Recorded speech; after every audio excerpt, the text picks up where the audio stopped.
Valentina, un gusto saludarte, gracias por atendernos desde Francia. ¿Cómo le va? Hola, muchas gracias a ustedes por contactarme, mucho gusto. Igualmente, bueno, ¿por qué ocurrió este fenómeno? ¿Por qué ocurren estos fenómenos en las playas y más en la época del verano? Muy bien. En Uruguay en realidad es normal, todos los veranos tenemos la presencia de las aguavivas o medusas, ¿sí?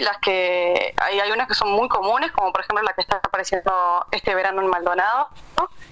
Y en realidad es parte del ciclo natural de estas especies. Estos organismos en realidad forman lo que conocemos como blooms o floraciones, ¿sí? Que es ese aumento masivo que estamos viendo en las costas del Uruguay, y se da principalmente en verano porque es cuando estas especies aparecen, empiezan a crecer por las altas temperaturas, tienen alimento y se reproducen. Es como la época de reproducción también de estos organismos. ¿Y de qué se alimentan ellas? O sea, es un las medusas en realidad depende. Tenemos, por ejemplo, como la fragata portuguesa, que es la típica del globito azul, o la famosa tamoya, la cubomedusa, que empezó a aparecer muy abundante este verano. Se alimenta principalmente de peces, de pequeños pececitos. Y después tenemos otras que pueden alimentarse del fitoplancton o el zooplancton, que son unos crustáceos muy chiquititos que están presentes en el agua. Eso te iba a preguntar. Es como la base, ¿no?, de una red tópica. Claro.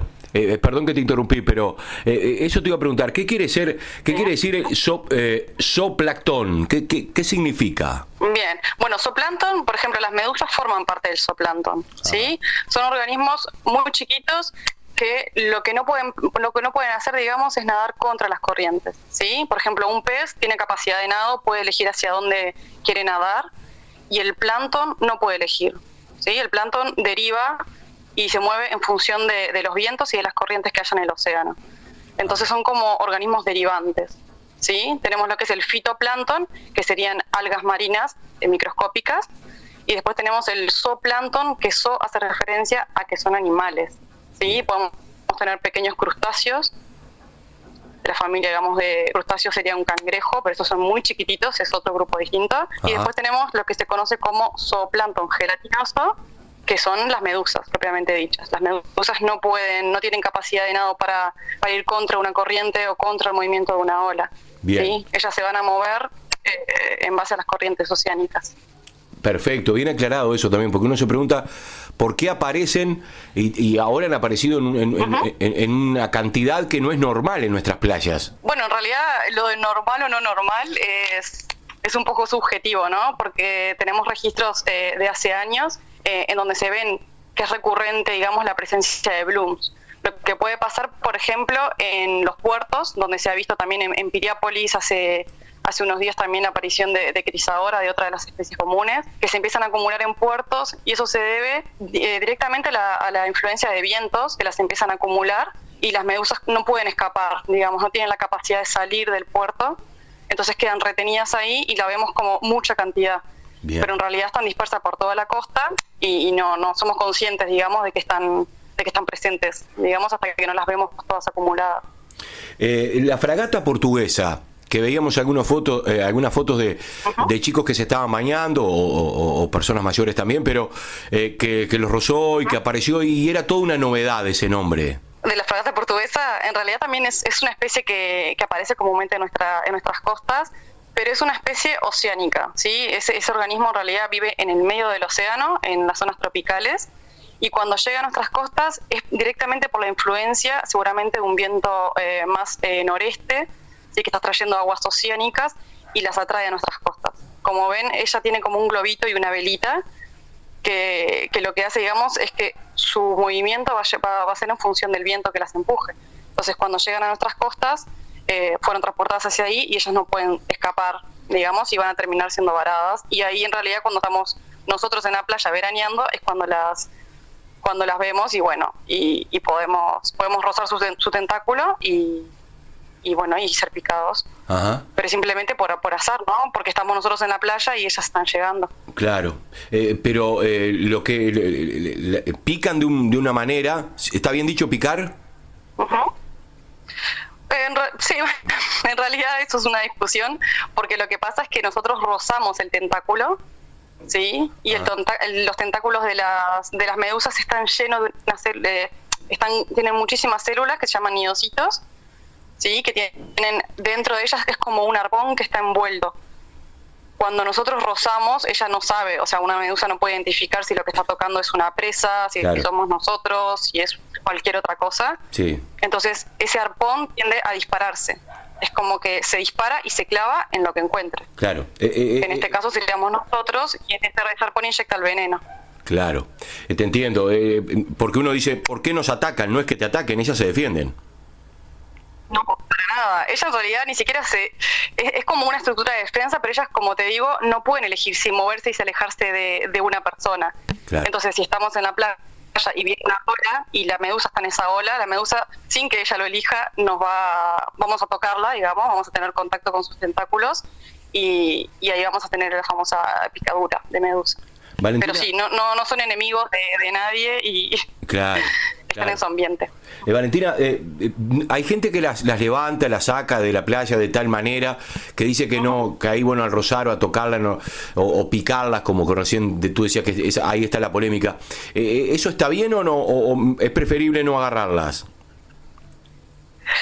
Bueno, yo lo que recomiendo en realidad, mi opinión personal, es dejarlas. O sea, lo mejor es no tener contacto con las medusas dentro del agua o fuera del agua. O sea, los tentáculos siempre van a seguir actuando, los nidocitos siempre van a seguir estando activos, aunque la medusa parezca muerta en la orilla. Hay gente que la quiere tocar, lo mejor es no tocarla. Se puede, si se quiere, investigar con un palito, ver las partes, las estructuras para aprender. Lo que estoy viendo, por ejemplo, que me están comunicando, es que mucha gente las está sacando del agua, sí, como para matarla, pero eso no ayuda en nada en realidad. O sea, es un ser vivo más que está en el ambiente, es un ciclo natural, o sea, no es como si no es ningún enemigo al que hay que atacar. Es un animal más que cumple su ciclo, su rol en el ecosistema.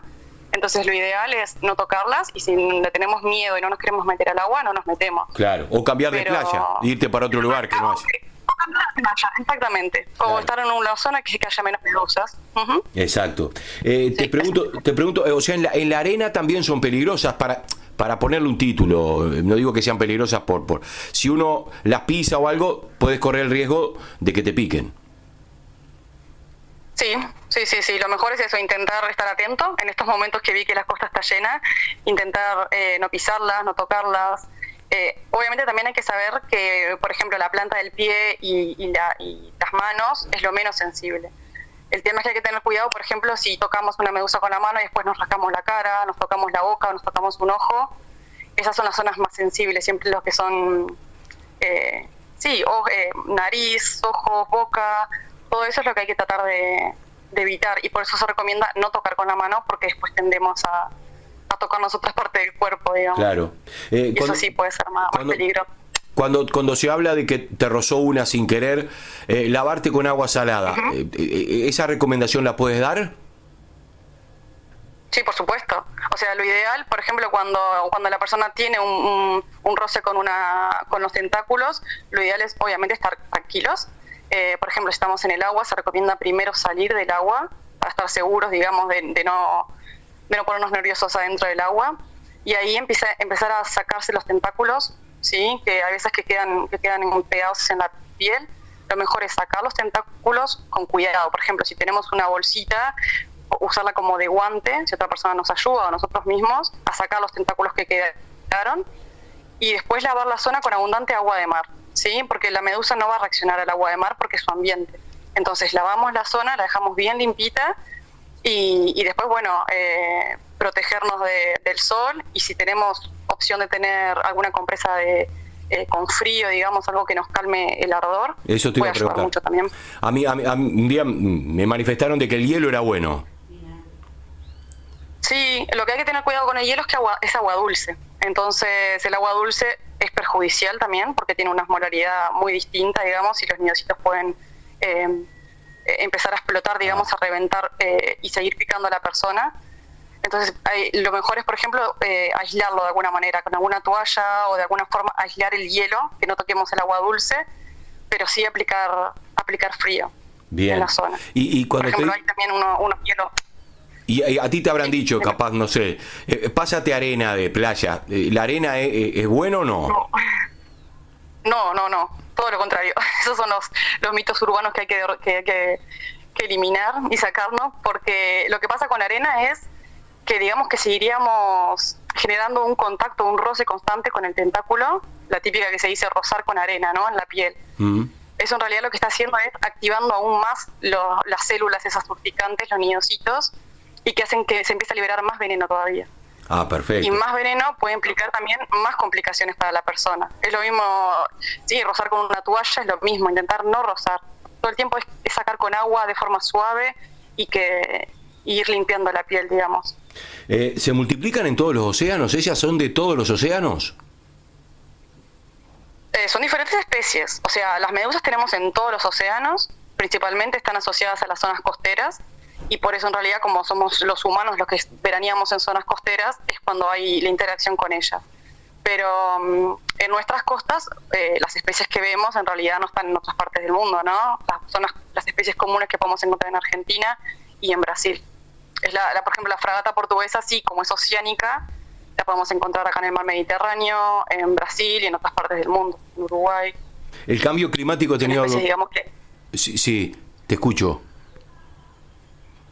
No, eso, que depende de la especie, digamos, donde perfecto. Nos encontremos. El cambio climático, de tanto de lo que se habla, ¿no? Que el hombre no está cuidando el planeta. ¿Ha tenido algo que ver con esto también, este movimiento, que el mar y la aparición de estas medusas?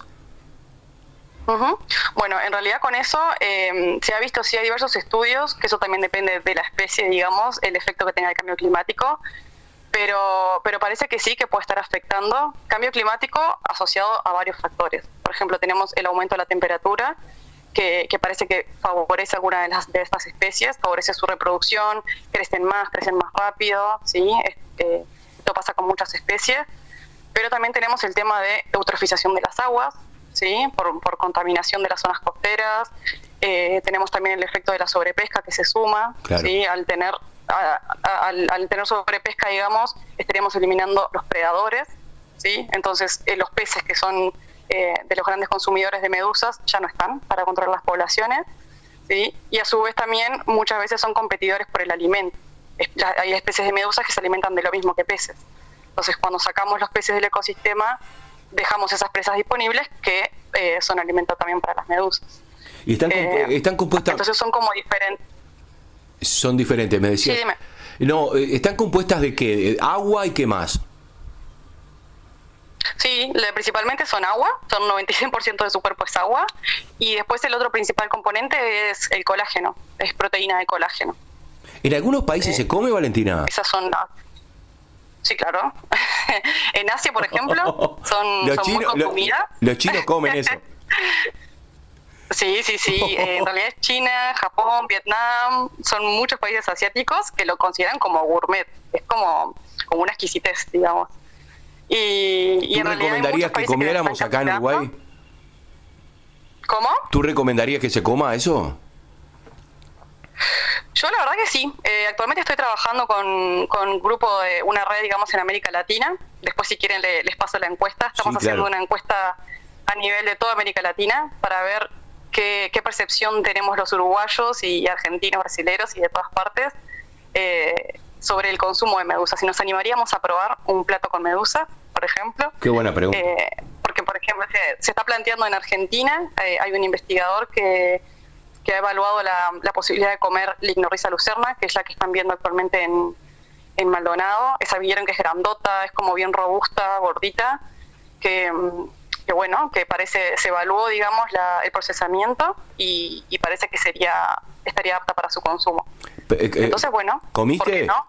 ¿Comiste alguna vez? Comí, sí. ¿Y cuando estuve es? en Inglaterra probé en el barrio chino.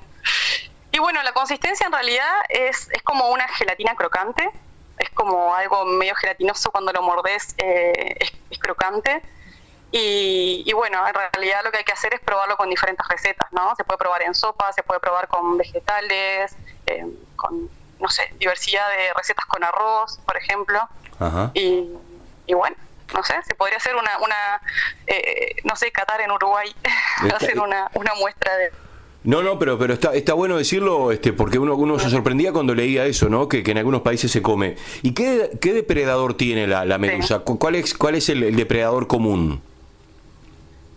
Bueno, tenemos varios en realidad. El más conocido por todos son las tortugas marinas, que muchas de ellas, por ejemplo, las 7 quillas, la tortuga laúd, esa negra grandota, digamos, que aparece en Uruguay, que a veces se ve, esa parece que ser especializada en medusas directamente y llega a Uruguay a alimentarse de estos organismos. Y bueno, también se ha visto la tortuga verde, pero también se han visto muchas aves marinas, incluyendo los pingüinos, que la utilizan como presa. Y bueno, y muchos peces hasta de interés comercial, que por eso también está bueno verlo así, ¿no? Que las vemos siempre como las malas, pero también aportan, eso son alimentos de organismos que luego nosotros vamos a consumir. Claro. Y bueno, y luego también algo importante es cuando ellas mueren, ¿no? Cuando ellas mueren van al fondo del mar y también son consumidas por otros organismos como cangrejos, caracoles o otros organismos del fondo. ¿Cuánto tienen de vida? ¿Cuál es el ciclo de vida de ellas? Bueno, en realidad no es conocido para todas porque es bastante difícil de estudiarlas porque el ciclo de vida es muy complejo, pero normalmente estos organismos, el ciclo de vida es de menos de un año. Diría como característica general. Puede pasar que sean más o menos, pero rondan en un año más o menos. Ajá. Y no sé si puedo explicar un poco el ciclo de vida, es bastante complejo. Claro, sí, te escucho atentamente. Porque en realidad las medusas no son siempre medusas, ¿sí? El ciclo de vida es como imaginamos una mariposa, ¿no? La mariposa tiene un estadio... Sí, eso te iba a decir. Sí, un estadio, eso, como que vuela la mariposa y un estadio que es una oruga, ¿sí? O sea, es una alternancia de generaciones. En las medusas pasa lo mismo. Tenemos un estadio medusa, ¿sí? Y luego tenemos un estadio que es un pólipo, ¿sí? Que es como hay que imaginarse una medusa invertida, que es de 1 o 2 milímetros de tamaño, es muy chiquitito, y eso se encuentra pegado en algún sustrato que encuentren en el océano, que puede ser en naturaleza una roca, por ejemplo, pero también tenemos, se ha visto que les gusta mucho, digamos, y están muy asociadas a las estructuras artificiales. ¿Sí? Por ejemplo, un puerto, barcos o cualquier estructura que se genere en el océano, y eso, digamos, es otro factor que se está viendo que hace aumentar estas poblaciones, ¿no? Cuando más sustratos les dejamos disponibles, más pólipos se pueden pegar, y luego esos pólipos, cada uno puede liberar muchas medusas. ¿Y cómo se reproducen? Libera medusas muy chiquititas. Bueno, tenemos, la medusa se reproduce de forma sexual, liberan los gametos al agua, ¿sí? Tenemos medusas machos y hembras, liberan medusas al agua, liberan los gametos en el agua. Ajá. Esos gametos luego van a dar lugar se fecundan y dan lugar a una larvita chiquitita, de milímetros también, que van a dar y se va a fijar a un sustrato, ¿no? Imaginémonos un puerto. Se pega en el puerto, ahí se va a desarrollar un pólipo, que es esa especie de medusa invertida, que va a quedarse pegadita en el sustrato. Ahí va a empezar también puede comer fitoplancton, zooplancton, y cuando tenga las condiciones de temperatura, de salinidad y de alimento óptimos, ¿sí? Que son positivos para ella, va a empezar a liberar pequeñas medusas de forma asexual. Entonces tenemos la medusa que se reproduce de forma sexual, sí, y los pólipos que empiezan a liberar, como que empiezan a dividirse y generar muchas medusitas. Esas medusitas luego crecen, si tienen las temperaturas óptimas, si tienen alimento, empiezan a crecer, y eso es lo que vamos a ver nosotros. Nosotros vemos solamente un momento del ciclo de vida, claro, de estos organismos. Esa medusa. ¿Sirven como abono también, me decían? Sí, vos sabés que ahí se está evaluando, digamos, el uso como abono, y en realidad como muchos usos, es lo que te decía también de comerlas, ¿no? Claro. Como tenemos tantas y en realidad es una biomasa enorme que llega a nuestras costas y no se está aprovechando, digamos, se puede usar tanto como abono o tanto como alimento para nosotros mismos también, que también liberaría un poco de presión sobre otras especies que están siendo sobreexplotadas, por ejemplo, como otros peces. Tal cual. Valentina, no te robo más tiempo, la verdad un placer. ¿Cómo te está tratando Francia? ¿Cuánto hace que estás por Francia? Bueno, en Francia llegué a fines del 2018. Y la verdad que divino, Montpellier es precioso. Sí, estoy haciendo un doctorado que dura 3 años. Terminaría a fin de este año. Y bueno, a ver si podemos regresar a Uruguay. Claro, o sea, te encontró, sería lo lindo. El COVID te encontró ahí en Francia. ¿Cómo viviste los estudios? ¿Pudiste seguir estudiando bien? Sí. Eso fue una pena en realidad. Lo que no pude hacer es que yo estaba trabajando, haciendo también muestreos de campo y bueno, no los pude seguir realizando, pero bueno, los hice todo durante 2019 y después lo que pude hacer es seguir trabajando, digamos, vía Zoom, mediante reuniones digitales, digamos, con mis profesores, seguir trabajando de esa manera. Pero bueno, se hace lo que se puede, claro. y por suerte en realidad no me afectó tanto. Bueno, Valentina, y cuéntame un poco qué es la cubomedusa.